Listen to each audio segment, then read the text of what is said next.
Hi, I'm Jessie Bostick. I work at the Hostel Shop, and today I am with Mark Scotch. Mark Scotch rides in support of the National Kidney Registry. And Mark's going to tell us a little bit about what he has coming up and also why he got started in this.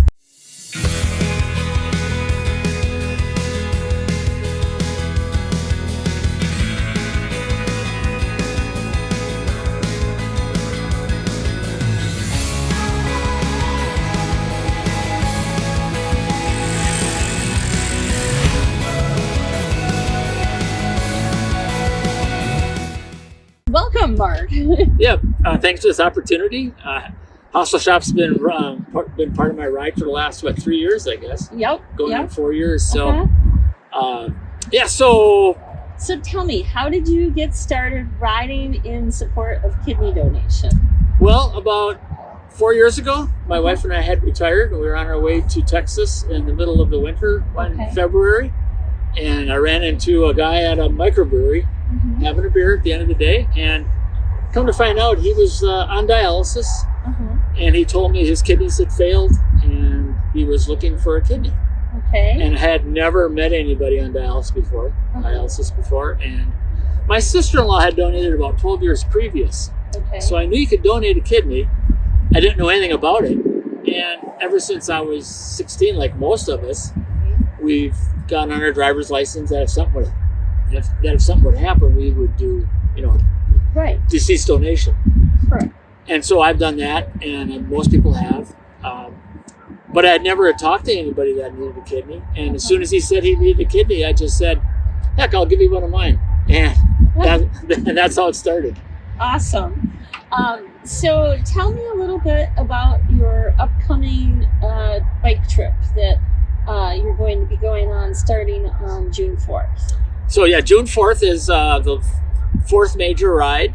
We've had 3 other ones, and those kind of covered my donation. But this one, my wife decided to become a living donor as well. All right. So she donated her kidney in January of 2023, and she donated through the National Kidney Registry. And what that allowed her to do, and myself as well, is use something called the voucher program. So she heard about a little boy in Minneapolis that was 2 years old. He had been on dialysis since he was 8 months old. Oh, wow. And, that's young.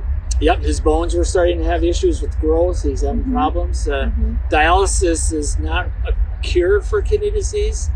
It's just a way to keep people alive and functioning until maybe you can find a donor. Either through a deceased kidney or a living kidney. Living. So she decided she wanted to help him. So through the National Kidney Registry, she donated her kidney into a pool of 103 different transplant centers. That's all part of the same pool in the United States. Her kidney ended up going to somebody in Illinois that was the best fit for her kidney out of all of those hospitals. And she gave this voucher to Cooper Thompson, his 2-year-old little boy, his mom actually. But that guaranteed him a living kidney. From that same pool of people. And did he get his kidney then? Yes. Awesome. That's fantastic. So are you now going on this trip and sharing Lynn's story with people along the way? What do you typically do on this bike ride?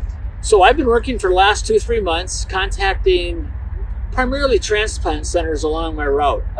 So Lynn's kidney went to Illinois, so we're going to there's 4 National Kidney Registry transplant hospitals in Chicago.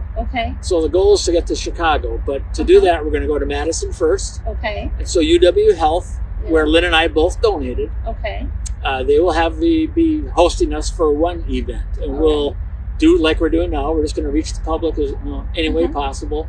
Talk to them about donation.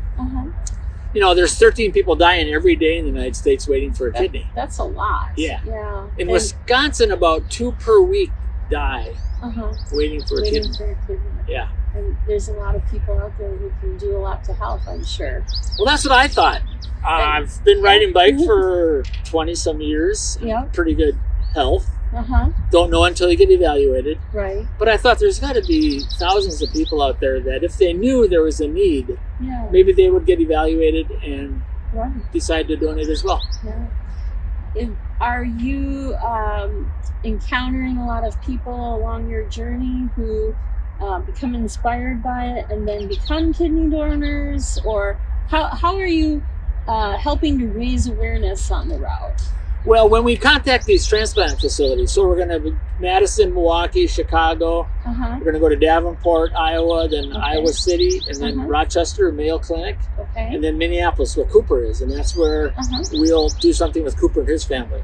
So on all these stops and every day on the ride, we contact local media for that area. And we let them know what we're doing. We're coming through on bicycle. Lynn drives a support vehicle. So as long as she's within an hour or so of me, in case I break down or I need to get somewhere, she's with. So what we do is we use the media. We use TV, newspapers, whatever we can, radio, to just get the story out there, just create awareness. And we don't, I think it's such a personal thing to become a living kidney donor. I mean, it's really, although it's less risky than having a baby. I heard one kind of interesting little stat was that you have more of a chance of dying canoeing than you do donating a kidney. Well, that's interesting. I don't know where they came up with that. So the risk is there, but it's not super risky. But it still is major surgery. And so I just ask people if they think they want to learn more and they think this might be something for them, is to start the evaluation process. Because until you find out if you're healthy enough to donate a kidney, another little fact that I learned is 1 out of 750 people are born with one kidney.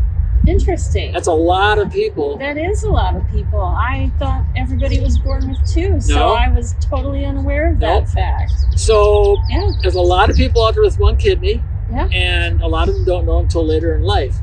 So it's just proof that you can donate a kidney and live a normal life. And that's part of the ride, is to demonstrate that you can donate a kidney like I did. And just still lead a normal. Now you have, do you prepare months in advance for with training to get ready for your cycling journeys, or are you kind of just riding all the time and take off? How do you prepare for this trip? The latter. I ride as much as I can, whenever I can. I think back 5-10 years ago when I was doing races, I've done the a number of WARS races, WEMS races.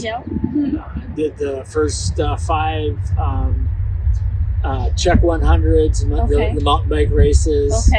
So I've been doing races kind of all, winter races, the Tuscobia and Arrowhead. I think it's really cool that you have found a way to tie cycling into raising awareness about kidney donation and the National Kidney Registry. It's very inspiring. Recently, you sent us a photo. You were on the Today Show. Tell us a little bit about that experience. Well, it was last year. We left here in February. We were on our way to Texas to get ready for the next ride. And as long as we were going to Texas, we thought, why not contact TV and radio stations from here to Texas?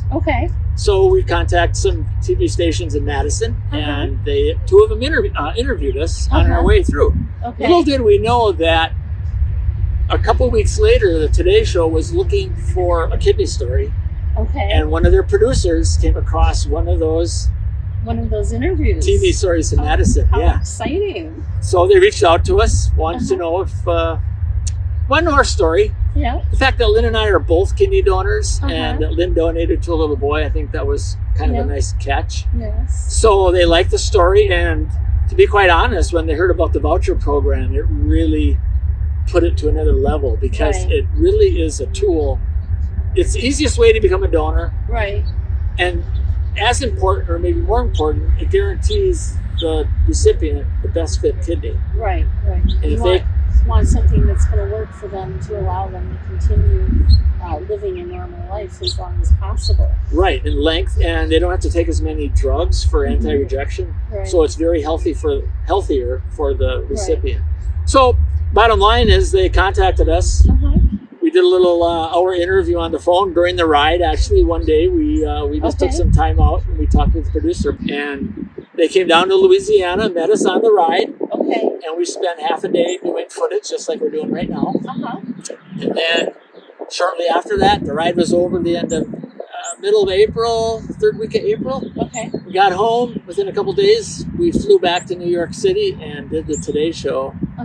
And Lynn and I thought it was just going to be her and I. Little did we know that behind our back, we didn't know anything about it. They flew Cooper and his mom and dad out there from Minneapolis. Oh, that was really nice. Yes. And the guy that I met in Louisiana 3 years earlier, they flew him out there.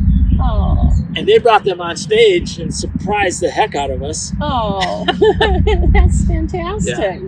So it's just it was just a great thing. That is a wonderful story, Mark, and we really appreciate you stopping in today. Mark is going to be starting his ride June 4th. We will be following along on his journey throughout the month of June. He will be riding back to Stevens Point, Wisconsin, and finishing here at the Hostel Shop on June 22nd. And we look forward to seeing you at the end of a successful journey.